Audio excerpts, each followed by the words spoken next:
as you sell more jobs, yes, you may have to help out in the field, 2 or 3 days a week, but that way you'll get that balance where 50% of your time is like selling jobs, doing estimates, showing up to your customers' properties, calling them, telling them, hey, I noticed you need mulch, all that stuff. Like, and then the other half of your time is like, okay, I just booked all these jobs. Now we got to get them done. And that will get you to that 300, 350 mark. So we have our office manager that's been with us since like somewhat the beginning. And I'm really, really trying to take care of her. And the longer she stays and the more we grow, the more she's going to get taken care of. We do offer profit sharing for employees that have perfect attendance. So as long as they show up on time every day and they don't have any call-offs for the entire quarter, they will get into a pool of 10% profit sharing for all the eligible members. So what that allows you to do is really focus on people that like have good attendance and show up. So Dylan, give me like maybe 30-second snapshot of like where you're at in business, and then we can dive into the questions and how I can help. Sure. Doing about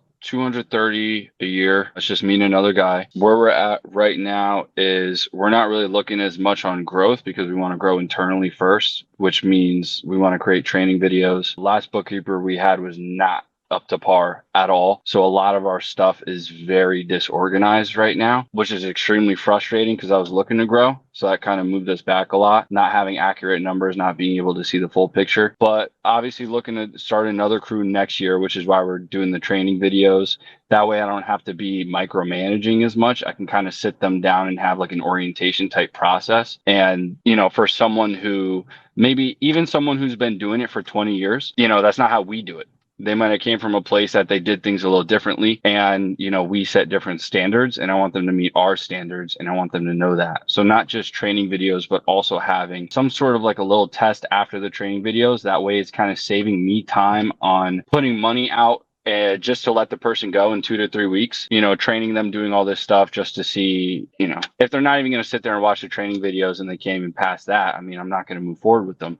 Saves me a bunch of time, saves me a bunch of money. So, but the goal that we're really looking to move forward to is profit sharing. And we do lawn maintenance. We do lawn care as well. Not as in depth as someone who does like renovations and stuff. More just the basic fertilization, aeration, and seeding in the fall. We don't do any thatching.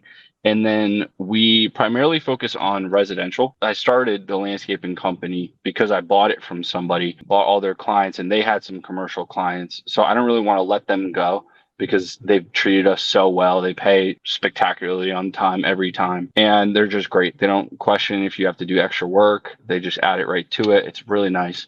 So I don't really want to let them go. But as far as growth wise, I would rather stick to residential, because where we're at, snow is not guaranteed at all. And a lot of the clients around here, because of that, they're not going to do something, I don't know what it's called, like a month-to-month type thing, to where they'll still pay you like on a retainer type thing.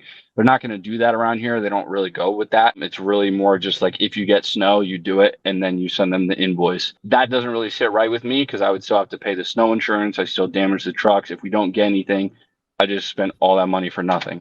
So that's kind of where we're at right now. And the reason I wanted to do this call was, one, the profit sharing that you said that you do. I kind of want to see a little bit how you went about that, pros and cons to it, how you do it, if you can go over that a little bit. And as far as the lawn treatments, I would also like some help on that, or a little bit of guidance in some sort of way. That's really what I'm looking to get out of this call. Okay. Yeah, absolutely. So you're doing 30,000 annually this year. Is that what you said?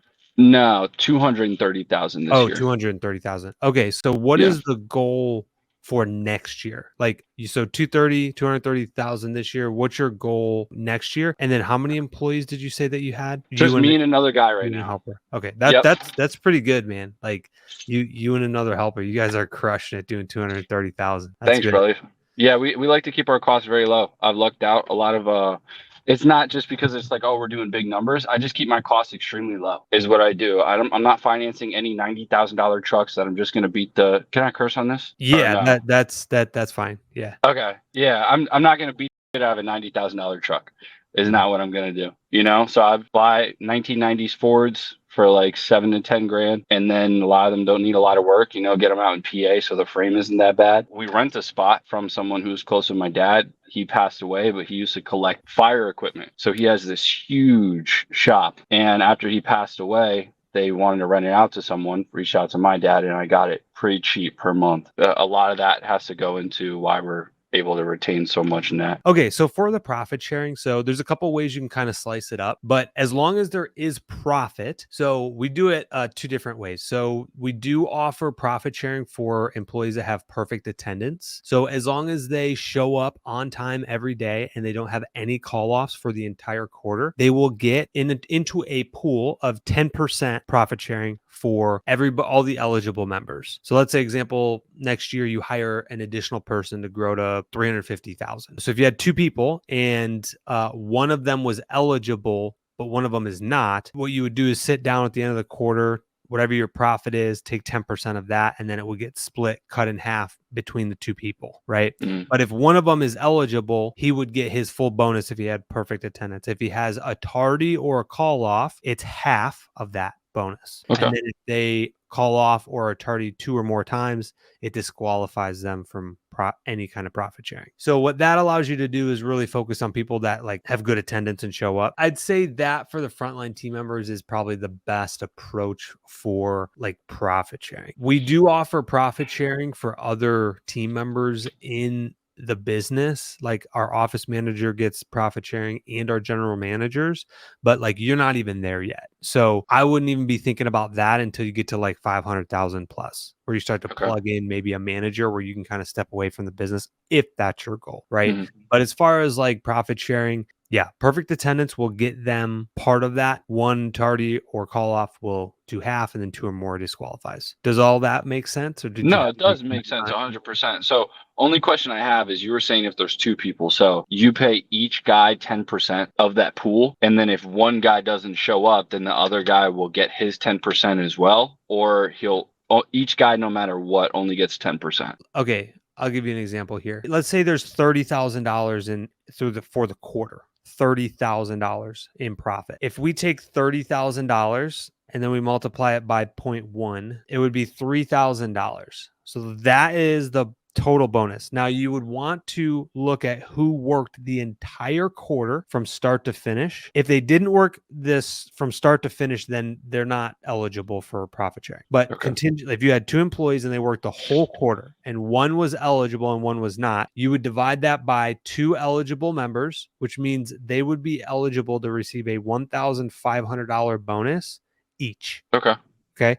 If they have perfect attendance, that's what they're going to get. If they're late once, costs them $750 to be 5 minutes late. And then if it happens twice, they don't get anything. And have you seen like good results from that? I have. What I will tell you is the ones that show up will definitely take advantage of that. The ones that like aren't reliable, they never will be. Yeah. It just is what it is. Like the good ones will fully take advantage of that program. And we see like our top probably 10 to 15% of our like go-getters making that. Out of 10 team members, we had about 2 or 3 that were eligible. Okay. Whatever the math is on that. It's probably like 15%, I'd say. So the numbers that you were just doing right there, you were saying for a crew of 2 people, right? So you're taking the profit just for that crew for the quarter, not No, for the whole business. Oh, okay. For the whole business. Okay. Yeah. Okay. So the whole business for the quarter, Mhm. just assuming that there was $30,000 in profit. Mhm. Okay. That would assume that's what the business made in profit after all payroll, all expenses, all that stuff. And then if you multiply that by 0.1, then that gets you the $3,000 bonus. And then you divide that by how many eligible members there are. Okay.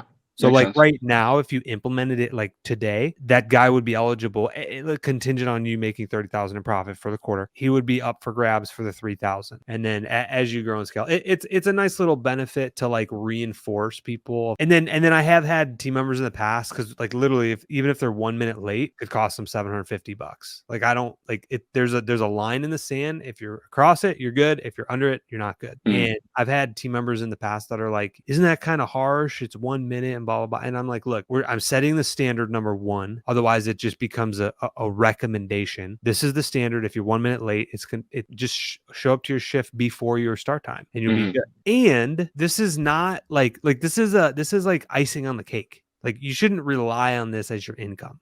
This is me taking my money out of the business, my profit, and giving it to you for just doing what you're supposed to and showing up to work on time. And when I explain that to like new applicants, they're like, oh yeah, that makes so much sense. But not everybody takes advantage of that because it is a little bit difficult to be there every day. I mean, I'm there every day. I'd make profit every quarter, you know? I mean, it's really not. I mean, you just set your alarm 30 minutes earlier and then just get there 30 minutes early, you know? That way you can make sure everything's set up properly, check the route for the day, do all that stuff, you know? People Yeah. aren't waiting on you. It's not that difficult. But Dylan, I highly recommend that because like I all day, dude, would pay $1,500 for to know in my mind that my employee that I have for the entire quarter is not going to be late and is not going to call off. That Hmm. every day when I walk in there, the route I dispatched him, he's going Hmm. to do because he's not flaky and stuff like that. So I would pay that all day. 1,500 Hmm. bucks to know in the back of my mind that I have a reliable team member that shows up and does the work. What about, I mean, have you heard of Mike Andes before? Yes. Okay, so obviously, pay for performance. Why go with the quarterly when, if you were to do like a per, time they get paid, you can add it on because I don't think someone that's like, this is just my thought process. I haven't implemented it, so it's more of a question. I wouldn't think that someone who's just coming for like an hourly thing would be worried about some money that they're going to get, wait far to in their head farther in the future rather than like, okay, this is going to affect the money coming in right now, Yeah. And then Yeah. also, too, I was thinking, it also would incentivize equipment maintenance as well, because then they're not going to be running it as hard. They're not going to be as ruthless with it. I mean, I've already seen, there's been times where I've hired guys just for a little bit for seasonal. And I mean, they would just throw the mower right off the trailer, throw it back on it, like just full speed into it. And it's like stuff that you wouldn't think people would do. It's like you got to talk to them like a baby and be like, yo, dude, like this is a really expensive mower. Like you can't just fly it up into the trailer. Maybe that's what you did in the last one, but this one has like it's a higher angle. You got to go slow. Can't stuff like that. So I think it would incentivize them to be like, hey, I will take that incentive away from you if you're damaging the equipment. Like whatever you do to it, I'm taking away from that bonus. Have you seen that like they don't really care about equipment because of the way that you're going about it? We had a little bit of that like in the beginning. And I think again, it was just the class of team member. I didn't have a good leadership ability at that time. I couldn't recognize an A player versus a B player versus a C player versus a D player, Mhm. and I think I just hovered around hiring the C and D players. And I thought that was like good enough. But now that I've developed myself and led by example better, I can lead A and B players now. And like, Mhm. the C and D don't even make it on the team these days. And so what I would tell you, if you're looking at doing it every 2 weeks, it's going to be extremely difficult to calculate profit in a 2 week span. It's Yeah. gonna take so much more admin work, and to be honest, it's just not really even worth it. I do like the idea of having a piece of the pie, aka profit, and giving that away. We take damage stuff, repairs out of their paycheck already. I don't profit sharing or not. If they back the truck up into something negligibly, they're gonna pay Mhm. the deductible on insurance, and we have it Mhm. written down in writing. And anybody who's watching this and is like, that's illegal, not in the state of Texas if you have written form. Okay. But like Mhm. we do that already. But doing the profit sharing thing allows you to be like, hey, a team member that's not treating our equipment well is stealing from us. Mhm. Somebody that leaves a piece of equipment out that gets stolen, they're not just stealing from you, Dylan, the owner. They're stealing from everybody on the team. Everybody. Why? Yeah. Because we all get profit sharing as long as we're here every day, and it's hurting us. And so the good ones are going to buy in more and be like, hey, like, and you'll see employees will hold other employees accountable Mhm. when they're not doing, what they're supposed to. So all that to say, there's a couple ways you can slice this up. There's people that I've talked to that give out like, a $50 gas card or a Visa card, like one of those like prepaid Visa cards that you can spend Mhm. whatever for people that have perfect attendance for the month. Like you could do that, but Mhm. then again, you're not getting the benefit of the profit sharing. I'm part of the getting a piece of the pie too. And you're absolutely right. Frontline team members, blue collar workers, they're not thinking about 3 months from now. They're just Mhm. not. They're thinking about feeding their families today. And if they were thinking 3 to 6 months down the road, they probably would have started their own business. Yeah. What I would tell you, there are a few employees, far and few between. The A and B players will definitely take part of that, even though Mm. it's 3 months. It's a 90-day window. It's kind of long, but Yeah. nowadays we're trying to build a culture and a team environment where people stay longer than a month. When I first started the business, we had a 30-day turnover, literally. Out of like Mm. 10 to 15 employees, they were gone in 30 days. So what we're talking about would never make sense in that type of environment. But now that we're starting to build out multiple locations, we have an opportunity for people to grow within the ranks and make more money and become a leader. It like incentivizes them. Like honestly, our tenure now is like, honestly, I think an average is probably 8 months to a year is It's the really good. average lifespan of our team that come and stay, Mhm. and you'll get there. It just takes some time. I don't know the laws around this, but what if you were to split up the cost of someone damaging, whether it's on the crew or not? Say someone damages $1,000 part, and then you have 4 guys working. Instead of making the guy who damaged it the full 1,000, split that cost 4 ways between the guys, and then that way it incentivizes them to push on each other. Are you allowed to do something like that? I'm not entirely sure. I'm sure if you had written form, probably, but to be honest, that would be like a case by case scenario. And I Mm. will tell you the way that we handle damage cases is obviously we, as the general manager, will investigate both sides. We'll hear both sides. Sometimes the customer has cameras, so we kind of know. And all of our team have like good integrity, and they'll tell us when they damage. Like we had a guy who used the edger blade and like sliced somebody's garage door this year.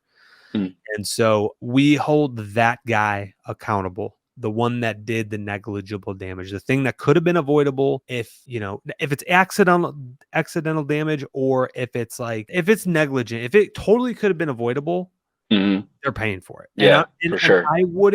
I wouldn't take money out of the other team member that didn't do it, because that would Mm. be very demoralizing. If I was that person, I'd be like, dude, I didn't even like, yes, you want accountability of people taking care of the equipment and the customer's properties, but like if I didn't damage it, I shouldn't be getting deduction on my paycheck. If Yeah, that I probably was lead the to people one leaving too.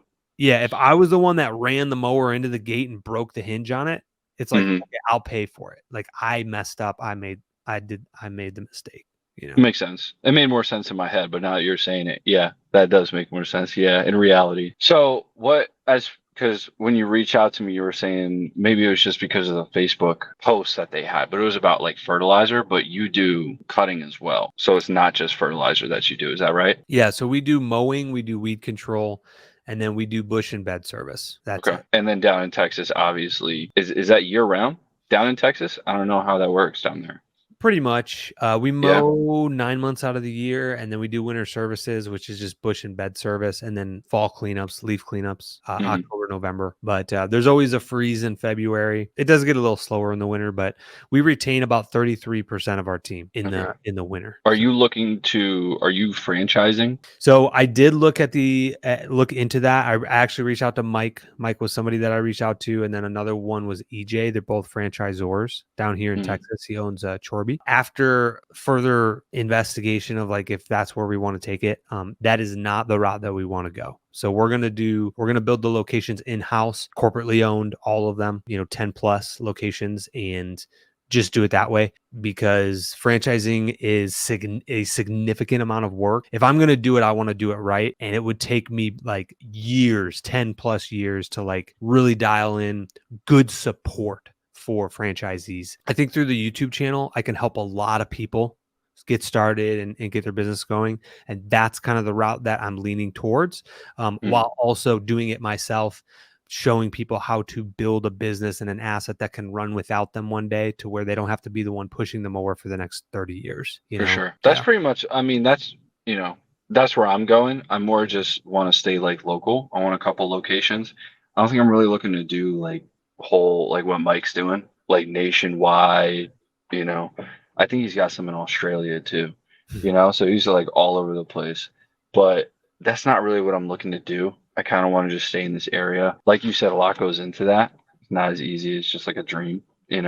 So that's kind of where I'm going as well. I am looking to like for acquisitions in the area. A lot of the guys around here are due to maybe it's them and another guy. They're still doing things off paper. They have a mower from like 2001. that they've been using, and they just have like, 20 to 30 properties just to make some extra money, but they're getting up in age, their body can't really handle that anymore. And they're usually great guys, they'll talk to you and everything, but a lot of them are really stubborn in their ways because they're just not looking to grow. I just don't really know how to like approach that conversation. Sometimes I'm a little too forward. Like I'll just talk to them and be like, hey, I don't know if you're looking to get out of the business or what it is, but just keep me in mind. And then they'll kind of just forget about it. I don't know if I should approach them and be like, hey, should we sit down for a coffee? I want to have a conversation with you. Everyone's going to react differently, I guess, to that kind of conversation. Some guys got more pride in it, and they're more defensive, which is to be understood.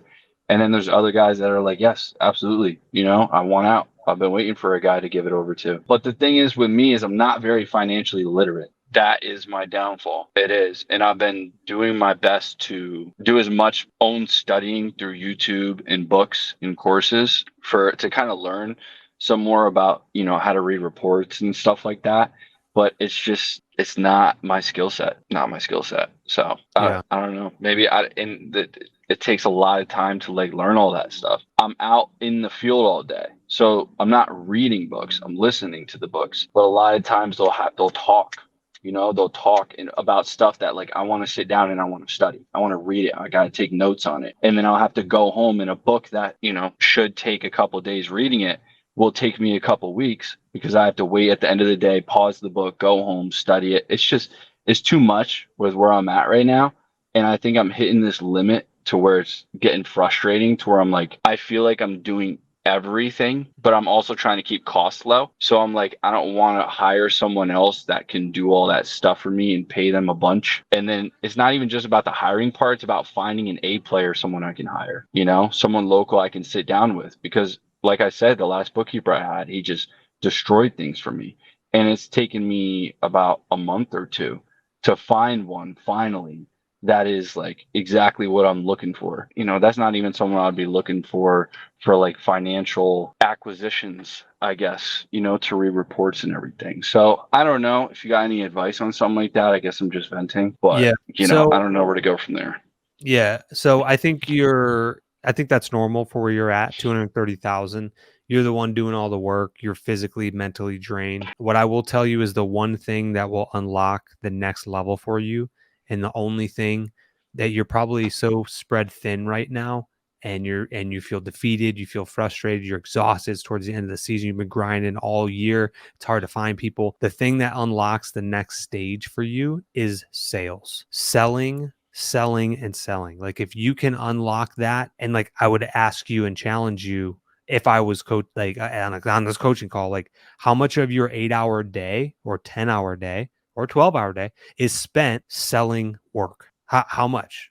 Like this Not a last lot. week? That Exactly. like pretty much none because I'm Okay. just doing all internal growth. Exactly. And so you're going to get stuck in this hamster wheel of grinding and doing the work, but you got to transition over to a salesman. You have to, I don't know if you have a CRM, but you need to be tracking those leads that are coming in, and Mm. reaching out to them, sending out emails, putting door hangers out, doing estimates. Like that is what's going to get you to $3 or $4 or $500,000. It's okay to be in the field, like even next year. So you're at 230 right now. If your goal is to get to 350, 400, you just have to have it in your mind that next year, 2 days, 2 full days out of the week, I need to be selling jobs for 8 hours straight. If that means picking up the phone and cold calling customers, or leads that contacted you this year, you call them back next spring, like 8 hours of those days. So 16 hours a week needs to be spent on selling.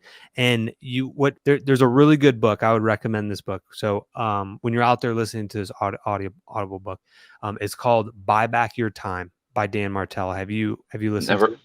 Okay. No, I haven't. Phenomenal book. I would highly recommend that you listen to it. In there, he talks about paying somebody to take over what you're doing right now. Because dude, I'm telling you, what you're doing right now, you're probably mowing lawns, sharpening blades, doing oil changes, trimming bushes. Like that's depending on where you're at, a $18 to $20 an hour job. Okay. You can hire somebody for that. And then you know what you do? You get 5 days back in your week to go focus on something that's higher value, which Mhm. is selling. You can go and sell jobs. You can go and meet with customers. You can go and upsell and, do mulch installations and like upsell that other stuff. So it does financially make sense for you to hire somebody, because now you're going to free up your entire schedule and go focus on something that's higher value that you could generate more revenue on. Yeah. That's what gets you past that 250 mark and up to that 350, 400 is like half of your day, 50%. That would be the goal, I would tell you. Out of your 5-day work week, half of it should be spent on focusing on sales, Okay. getting more jobs on the schedule, For getting new sure. customers, upselling your existing customers. Literally print out the list of your 50 customers you have, commercial, residential, doesn't matter. Go to each property. Okay, they need mulch. They need a bush trim. They need some weed control. And call them up. Hey, Mrs. Jones, I swung by your property. We already mow you, and I noticed you need some mulch. Can I get you a quote for that? That is the focus. That's a number one thing that will get you out of that wheel you're in right now. Interesting. No, for sure. It is true, because there's a bunch of estimates and stuff that I haven't even heard anything back from, and I haven't reached out, because at the end of the day, I'm beat. I'm Exactly. beat. And here's the truth. I'm looking forward to go home and kicking my feet up, because I'm already exhausted. I'm Yep. on empty, and then it's like, I know if I don't get rest the next day running on empty, I'm just done. I'm gonna, you know what I mean? Just crash out. And I can't do that.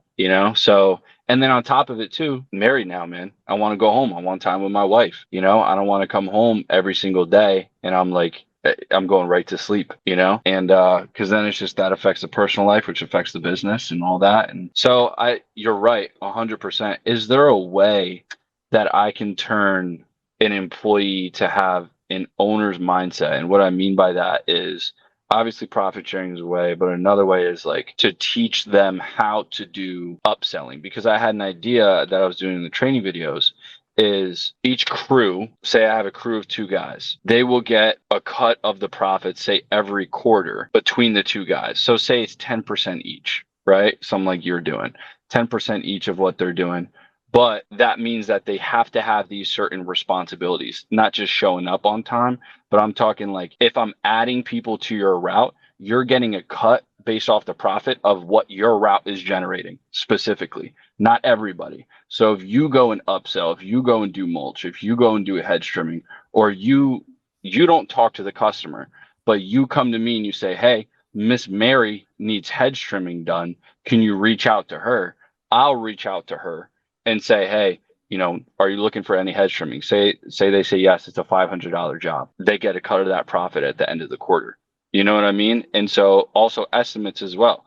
They'll go out and do the estimate, but it's not going to be, it's going to be more just recording, So, I mean, it's kind of variable because, certain estimates you have to be there, but I'm saying just like a lawn cut, just like a hedge trimming job, I don't need to be there. I'm not trying to drive around and do 10 estimates at the end of the day if they're already going to be at the property. Take a video of it, send it to me at the end of the day. I can take a look at it. I already know what they're looking for because they reached out to me, and then I can just send them the estimate.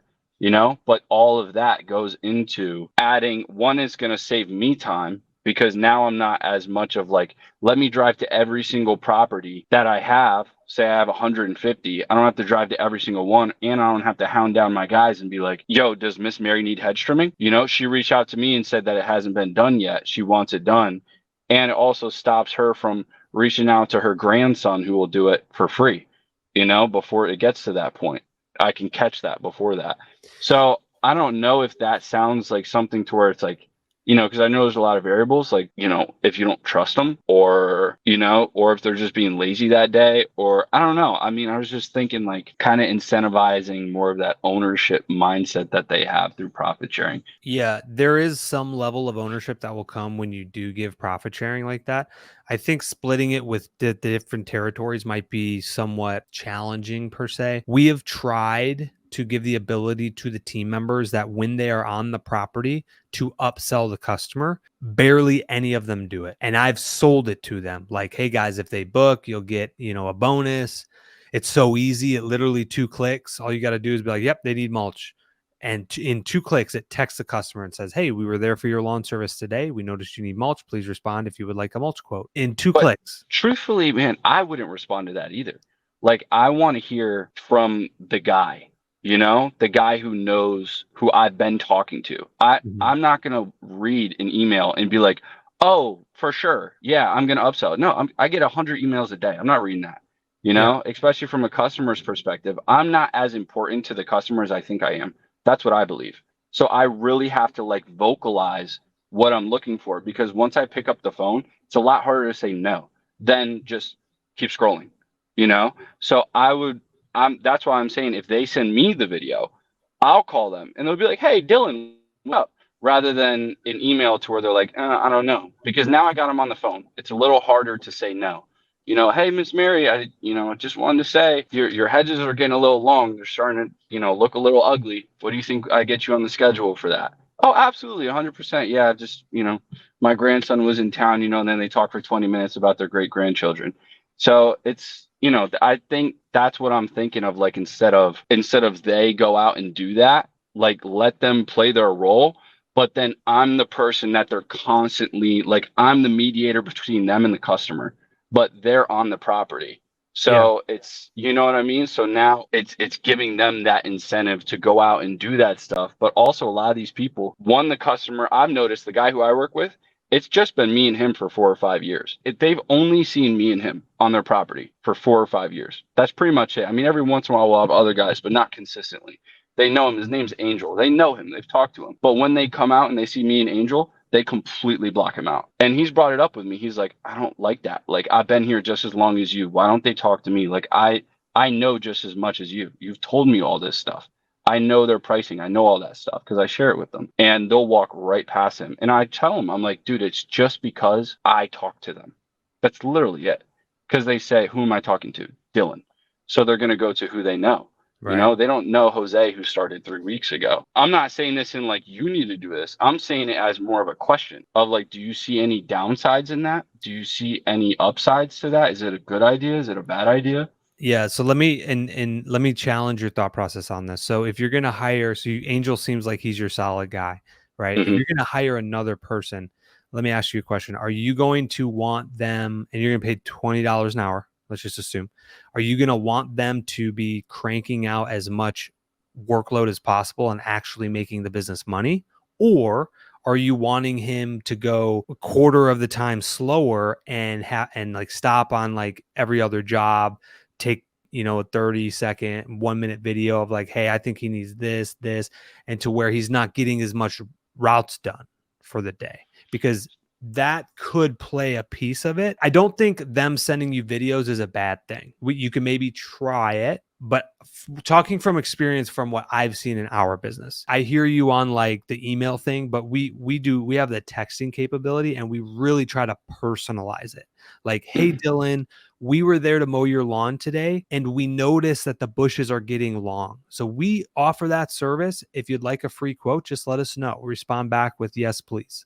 And Hmm. it's a little bit more like customized of like, hey, we were there today. This is our personalized recommendation versus Hmm. just like a mass, like we're offering bush trimming. Who wants it? Right. He's like, no, Hmm. we were there today and we noticed it was getting longer. So we just want to let you know you live in an HOA and all that stuff. So, and the guys, again, they don't take advantage of it as we think they would. You know what I mean? Hmm. I know other companies that do have their guys send the videos. I don't think it's a bad thing.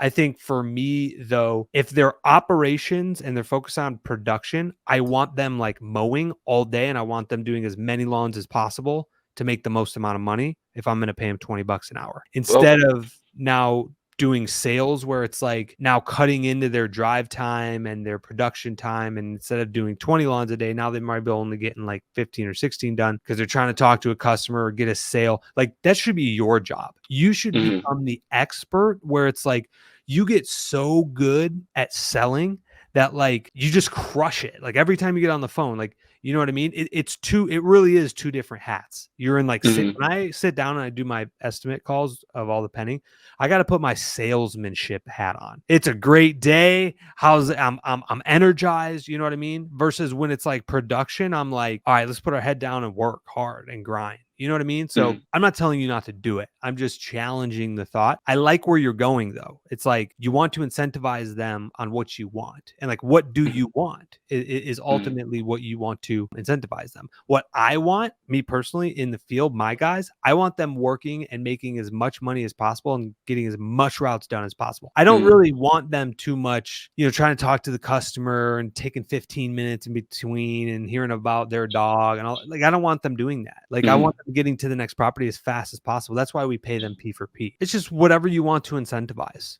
but to get you to that next level, you got to wear that sales hat. Let's just say like the video thing. Let's just push that to the side a little bit. Even if you got in the car, your customers' properties, you've been doing it for 4 or 5 years. What if you just got in the car, where all of them are in all the streets, pulled up, looked at it, called the customer. Hey, Mrs. Jones, I was down the street. I noticed you need mulch. Like, you know what I mean? Like, do the guys, you can try it, but I just don't think you're going to get a ton of feedback from the guys or videos on every one. Maybe Angel, because he's been there for 4 years and he's worked with you hand in hand probably. But once you start to hire like that 3, 4, and 5th guy, it's a little difficult to like get them to buy into that salesman hat when they're focused on operations. I don't know if that. No, absolutely. No, it definitely does. You're bringing up some great points. I like what you were saying about focusing more on sales because I have been in that that hamster wheel. And I think truthfully, it's just because I've been doing this for 4 years like this, So I think it's more the habit rather than knowing what to do. It's like the habit of going to the gym, If you come home and you sit on your couch for 4 years straight, you're not thinking, oh, I got to go to the gym. You have to consciously make that call to break that habit. And I think it's the same in business is what I'm learning. It's like, okay, it's been me and another guy. We have great chemistry. We know what to do. I do not need to tell him what to do. He knows what to do when we're doing the job. He knows.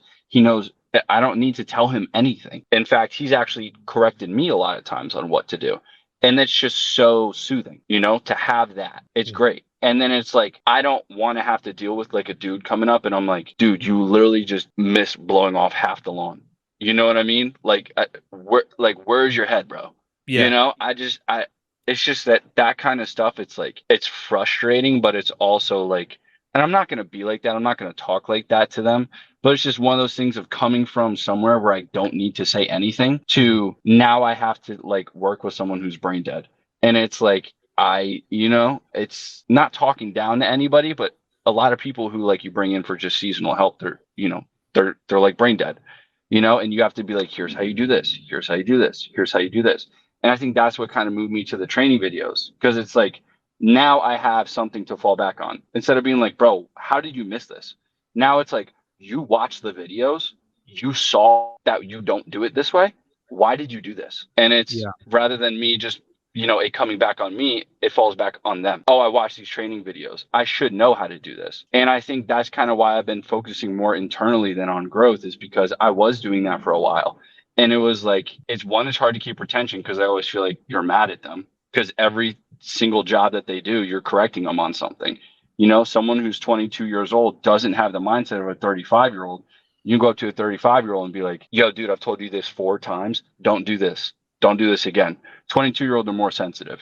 They want to fight back. They want to yell back. They want to argue. It's not as easy just to be like, you got to talk to them softer like a kid. You know? So what I would tell you, Dylan, so next year, what I would focus on is let Angel be your guy, your ops guy.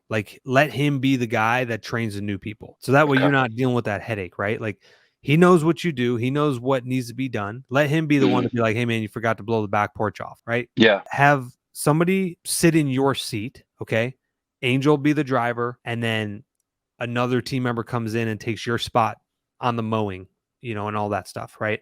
So that way your time is freed up to go sell, literally. You're going to find somebody to replace you. Then you can free up your time to go sell. And then as you sell more jobs, yes, you may have to help out in the field, 2 or 3 days a week. But that way you'll get that balance where 50% of your time is selling jobs, doing estimates, showing up to your customers' properties, calling them, telling them, hey, I noticed you need mulch, all that stuff. You're the salesperson. You want to get on the phone and sell them. And then the other half of your time is okay, I just booked all these jobs. Now we got to get them done. And that will get you to that 300, 350 mark, right? And then it's a cycle. You just keep doing it. It's okay, now I need somebody to replace me because I'm out in the field 4 days a week. I need my time back to go sell. all right, let me get somebody in here part-time or full-time. We'll get them trained up and things like that. The other thing that I would tell you too, Dylan, there's a book called Extreme Ownership. Okay. It's by Jocko Willink. Have you read it before? I've heard about it. I've never read it. No. Okay. Phenomenal book. Everything that happens in your organization is because of you. If you hire somebody that leaves the gates open 5 times after you told them, or you blow off the back porch, it's because you and I've done there before, and I don't want to like put you on the hot seat. Trust me, I've been there plenty of times. I've done hundreds of interviews, and like I said, we had a 30-day turnover. The people that I was hiring and letting into my business, it was because of me. I let them in here. I didn't catch things or do a 10-minute training session during the interview to give them 1 or 2 basic tasks that if they don't listen to me, even in the interview, they're not going to listen to me when I hire them. Really take ownership of that and say, if there's problems, it's because of me. If they are leaving the gates open, it's because I didn't explain the importance to them. And maybe you did 3 or 4 times. Well, then it's again our fault by not firing them and getting someone better in there, you know? And so, that's, I think, extreme ownership. So Dan Martell, that's number 1. And then that'll help you out to alleviate your time next year, buy back your time. And then extreme ownership will, I think, set the mindset foundation properly for you to build off of that as a leader. And then you'll start to get those B and C players and A players that you need to get you to that next level. Okay. Yeah. Cool. Good stuff. No, I love it. It's all great. Yeah, brother. Yeah. I've got like 2 or 3 more minutes on this. Is there any other questions or anything else that I can help you with before or while you got me? Should I be paying once I transition out? You're saying once, a guy takes my spot. Should I, because this guy's been with me for like 4 years. Like, this is more than my right-hand man. I love this dude like family. We, very close. And I know you shouldn't mix that personal and business, but I love this guy. I don't want to treat him like he's just an employee. I really don't, because that he's already at times where I did that to where I was like, hey, you don't run the show. It kind of came back really hard because it's like, he didn't really start it with me, but he really did at the same point. And so it would not have grown if it wasn't for him. So I don't really know how to go about, do I become an S Corp and create shares and hit him with some shares and give him some ownership? That way he has the mentality of not only is Dylan just, because you can't just tell someone, hey, you mean a lot to the company. You got to show them with finances, And so how do I go? Do I just put him on salary? Do I bump up his hourly? Do I put him on salary plus, give him a share of the company? Because I really want to reiterate, he's not an employee and I don't want him to feel like one. That's extremely important for me. I want him to know that he's extremely valued and I want to keep him around. Other people, they can come and go if they have to, if they're not an A player. But this guy right here, everything he's done, he needs some sort. I want to treat him really well, but I don't know how to do that. Yeah, good question. So I think for one, expressing the way that you feel like you just did to him is very important, right? Sitting down with him, letting him know, Angel, dude, you've been with me since the beginning. You built this from the ground up. Number 2 is I would highly recommend taking care of him. So we have our office manager that's been with us since somewhat the beginning. And I'm really, really trying to take care of her. And the longer she stays and the more we grow, the more she's going to get taken care of. The other thing that I would tell you, Dylan, is if you don't know what his 5-year goals are right now, you and we're lacking as leaders. What does he want? So you just told me what you want. You want to take care of him, but what does Angel want? So I've talked to him about this. Okay. I have. I've had this conversation. I've talked to him about certain things. He definitely wants I don't think he just wants to be shown that he has part ownership. And it doesn't mean it has to be on the books, but it means hey, here's how much we made for the month. Here's how much you made. This is way above than what any other normal guy who's coming in here is ever going to make. And it's only going to go up, because you're the guy. And so I don't think it's much shares. It's as much of yo, show me some blood because I've shown you some blood type thing, which I'm fine with. It's more just it's been difficult because I've had to tell him, I'm and it's, you can hear in my voice, it's frustrating because our books have been so bad. So he'll ask me things and I'm dude, I don't know how much more I can give you. I don't even know. Like, it's been that bad lately. And so it's been this like weird gray area lately. But I asked him the 5-year goals and he was like, dude, it's a whole different story. And I'm not going to go into it. It wasn't my fault. It was his decision, but he dropped out for this because he just believed in me and everything. And he believed in himself. I want to say that. And he wasn't like in school and all that. It was a whole different thing, but he dropped out for this. So like his blood's in it. I asked him, I said, well, like, what's your goals, bro? Because you dropped out for this. But this is really all the kid's known, the majority of his life is this business. All he's known is watching me be a leader. All he's known is watching how I handle interactions with clients. All he's seen is, how do I fire someone? How do I hire someone? How do I handle things emotionally? How do I handle my family emotionally? How do I balance out with business? So I asked him, I was like, what's your goals, man? And he was like, really, one day I would love if you go start another location or do something like that, and you just let me run this. You just let me take over this spot right here. I don't want to move to North Jersey. I don't want to move an hour away. I like the location. I like where I'm at. My whole family's around here. But once this gets to where you want it to be, all I ask is you just trust me enough, because I've already shown it, that I can do this. I can run this stuff. And so that's really where his mind is at. But it's like, it's the process. I guess the question is like, financially, how do I gradually take care of him in that way to get up to that point? The simple answer is by selling. Even though we talked about this, the whole thing, what Mhm. I would do is I would create a 3-year plan between you and him. This year we did 230,000. Next year we're going to do 350. The next year we're going to do 450. And then the next year we're going to do 550 or 600. This is the goals. And at 550,000, when we get there, I'm going to make you the general manager. And this is what your pay structure is going to look like. I'm going to give you a piece of the pie because you're going to run the location as if you're an absentee owner. So what we do, if they build it from the ground up, we give 30% of the profits on top of their base pay.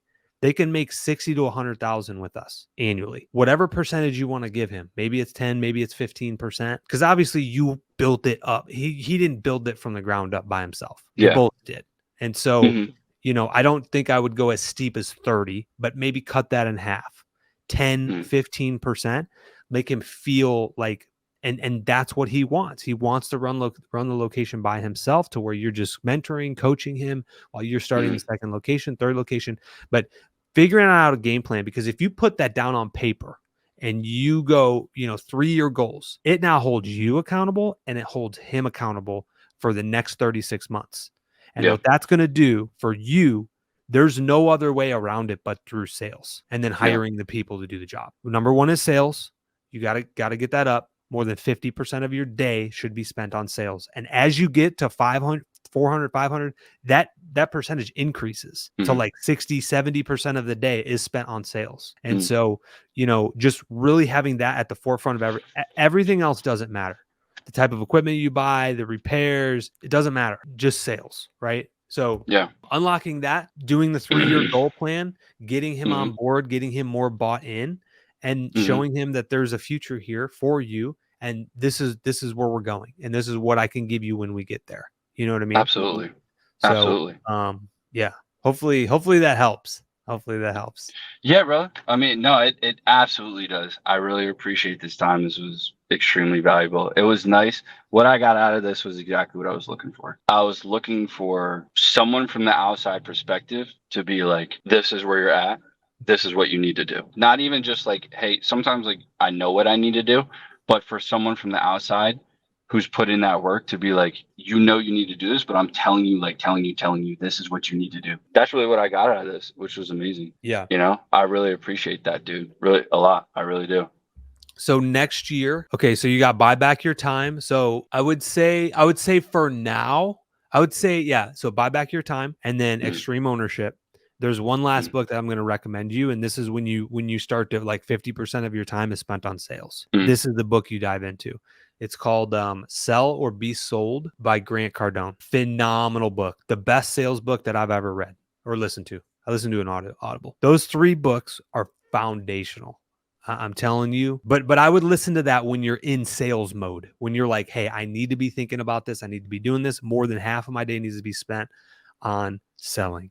That's when you listen to that book, and it'll take you to the next level. What was the last one? The Grant Cardone book? What was it? Sell or Be Sold? Sell or Be Sold. Cool. All right. Yeah. You got a good foundation, man. And you having Angel is a blessing. Like, Yeah.